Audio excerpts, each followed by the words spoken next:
going on, guys? Welcome back to the Blue Turd YouTube channel.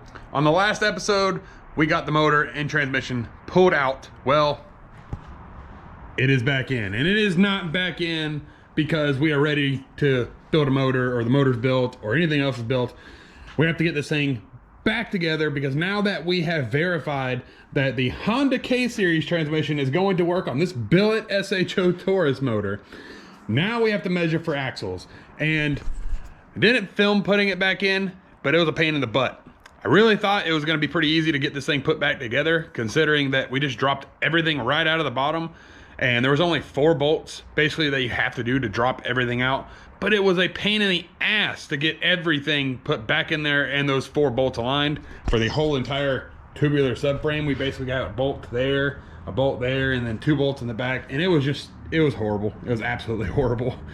But it is back in there. We'll work on getting that done later.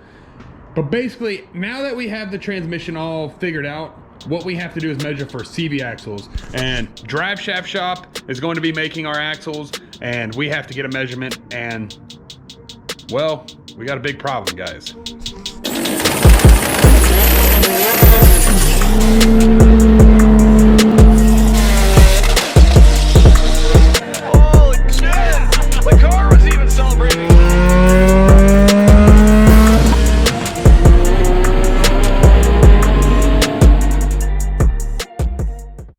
We're going to be using a factory K-Series intermediate shaft, or at least a factory length.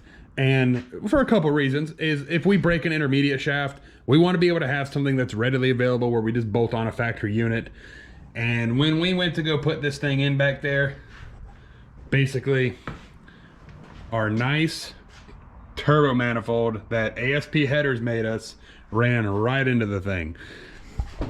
So that means all of that work that we just did in New York and the work we did here to build those turbo manifolds, we basically have to completely undo, which, you know, don't get me wrong, I'm very disappointed. This is definitely a giant step backwards into having this thing running and ready to go racing, but we have no choice, and you come across these things when you're building something that is completely custom, so we're just gonna have to deal with it. Let me show you guys just how bad the fitment is. So we can probably literally drop the exhaust manifold on right here, and then when we come under here, hopefully I don't drop this turbo manifold on my face, but basically all right, let's get this thing figured out here. As you can see, there's not any room for that support bearing, and this thing's not even all the way in. So we're going to have to build not only new exhaust, but we're gonna have to redo the whole turbo manifold that we busted our butt on with Stefan. So this is kind of how we're gonna end up mounting it. We got some mounting bolts back here on the block. We're gonna have to make some kind of bracket to where we can bolt that guy right in there. But we're gonna go ahead and mock this up. We're gonna put like a jack stand or something underneath this. That way we can have this mounted up, you know, mocked up, and then we can get a measurement that's going to go from our intermediate shaft to our hub over here, and then we'll put the other side of the transmission case on and get a measurement from that to this, and then we're going to have a whole new set of Drive Shaft Shop axles that will be able to power this thing. We're probably going to end up ordering 2 sets just in case we end up breaking one. Go ahead and do them while they're custom. So we're gonna get this measured up, get our lengths for our axles, and then we got a couple things with safety that we have to address. All right, we got the car lowered down on some stands, and now we have to get our measurement for our axles. We're gonna go ahead and hop up under here. Now I'm gonna do my best to hold the camera and show you guys what exactly you have to do to measure for axles. So now with the car at ride height and loaded with weight on it, right there is the back of the hub. So you can see right here where this little circle is, we're gonna have to get a measurement from there, and then over here across the transmission to where this hole is. And I'm about positive we have to get a face to face measurement. And then essentially doing the same thing with our intermediate shaft. We're basically gonna slide that in there And we're going to take like a jack stand, hold this thing up, and then we're gonna get a measurement from this intermediate shaft to that hub over there. That is about impossible to do on the ground and show you guys, but we got it measured. We ended up getting a 22¼ on the passenger side. So I'm gonna go ahead and send this information over to my boy Tad at Drive Shaft Shop, and he's gonna be working on getting us a brand new heavy duty 28 spline pro level axle for this thing. Well, we got our axle measurement of 18 3/8 on the driver's side. And then now I have this intermediate shaft up here supported by a jack stand, and now we have to grab a measurement from here over there to that hub. That is about impossible to do on the ground and show you guys, but we got it measured. We ended up getting a 22¼ on the passenger side. So I'm gonna go ahead and send this information over to my boy Tad at Drive Shaft Shop, and he's gonna be working on getting us a brand new heavy duty 28 spline pro level axle for this thing. All right, now that we got our axle measurements, we got to move on to something productive, right? We're kind of stuck while we're waiting on parts for this thing, but we still have plenty of stuff to do. And the next thing is a little bit of safety. So we got our carbon fiber seat here. I know it looks like a Kirky, but you know, it's totally sleeping on you. This is a ultra carbon fiber seat. This thing weighs like 3 pounds. And I actually had this thing mounted wrong in the car the entire time, because we have 4 bolts in the base of this. You can see those right there, and that is correct. But these 2 bolts right here used to go to a brace on the old cage, and you are supposed to have these bolts underneath this belt area, and well, I didn't have that. And I was informed by Ultra Carbon that that's a good way to become paralyzed and break your back in the event of an accident. So we got to fix that. And my boy at FFP Customs, they are the people that made that billet pedal assembly down there. He hooked us up with everything we needed to be. Let's be really clear right here. Look at the quality of machining on this. He is a wizard when it comes to billet aluminum, and this is some really nice stuff.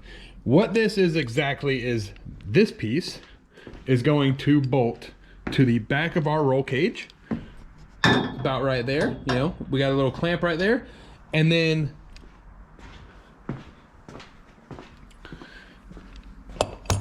this piece is going to essentially go through here and then be through bolted, and then this is going to go to the back of our seat, and that's just to stabilize the seat in an event that we got into an accident.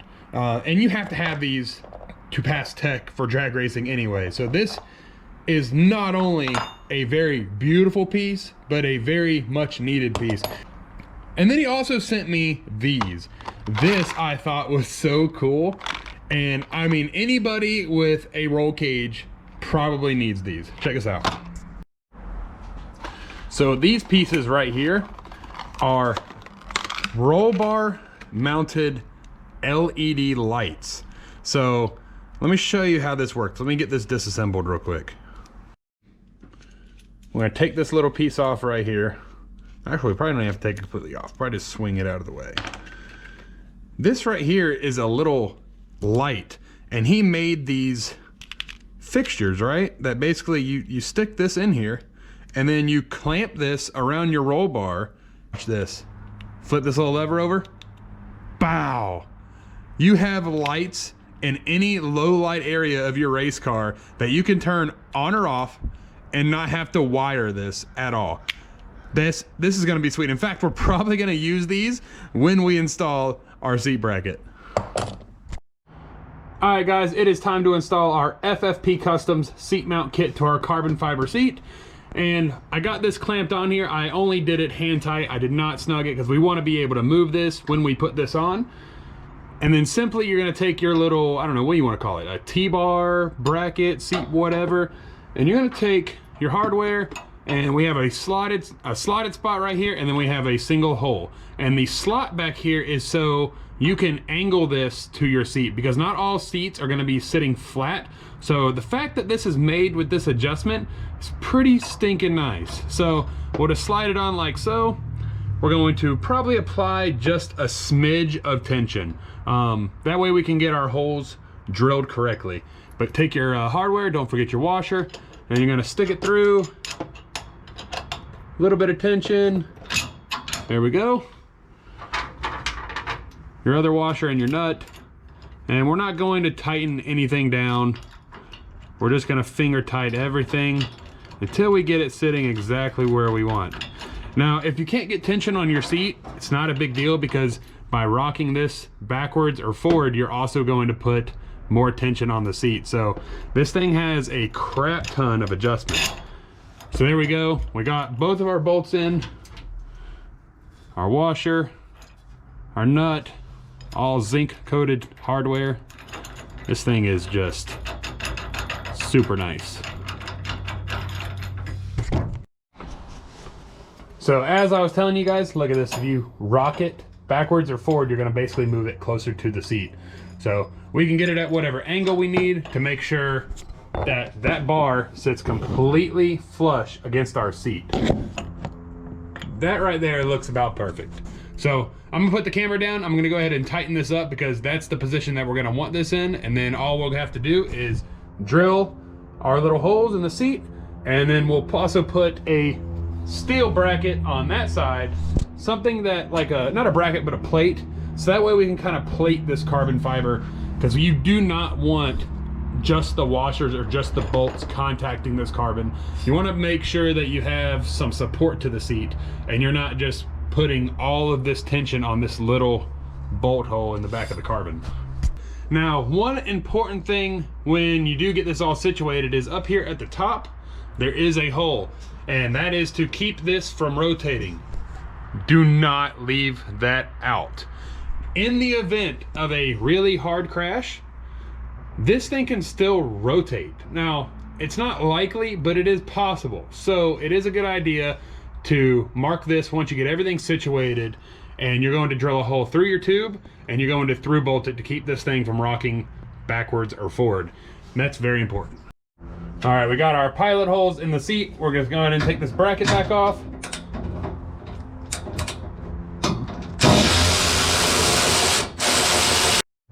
All right, so I'm gonna go ahead and drill it from the front. You can do it from the front or the back, but it's a 5/16 drill bit, and this is the bolts that we're going to put through it. So I'm gonna go ahead and drill my 2 holes.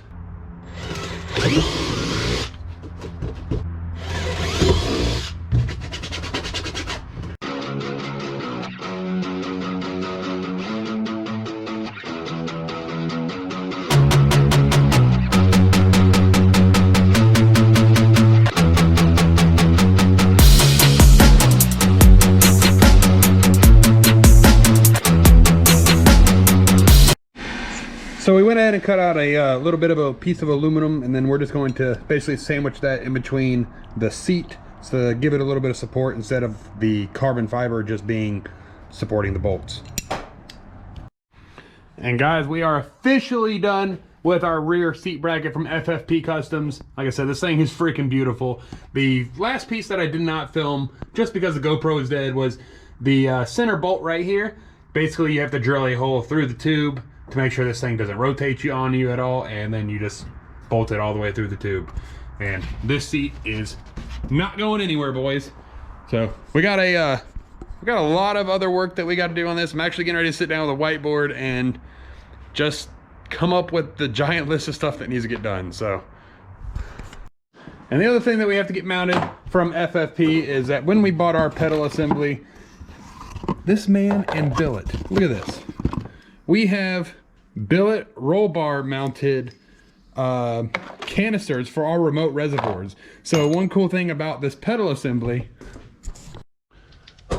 everything is internally mounted. So our clutch master cylinder or clutch slave cylinder is in here. Our brake master's in here. Everything, all fluids are contained inside, and we can basically just remote mount these to our bar up in here. So let's get started on removing that carbon fiber dash right there. So when we made the dash, we put in 2 little quick latches. We got one right there, and I'll go undo the other side.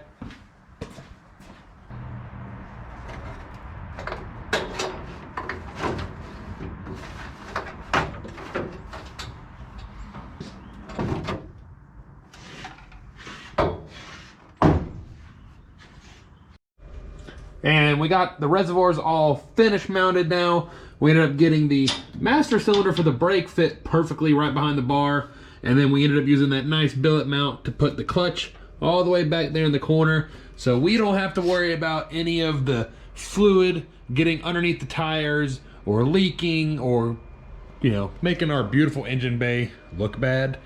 Stuff like that. So guys, make sure you check out FFP Customs. They are the ones that make all of this billet greatness, and all of these products are just 100% just as nice as possible. I mean, how do you get any nicer than this? So I apologize for not having any content over the past couple weeks as I've been super busy, but I got a lot of content coming to you guys.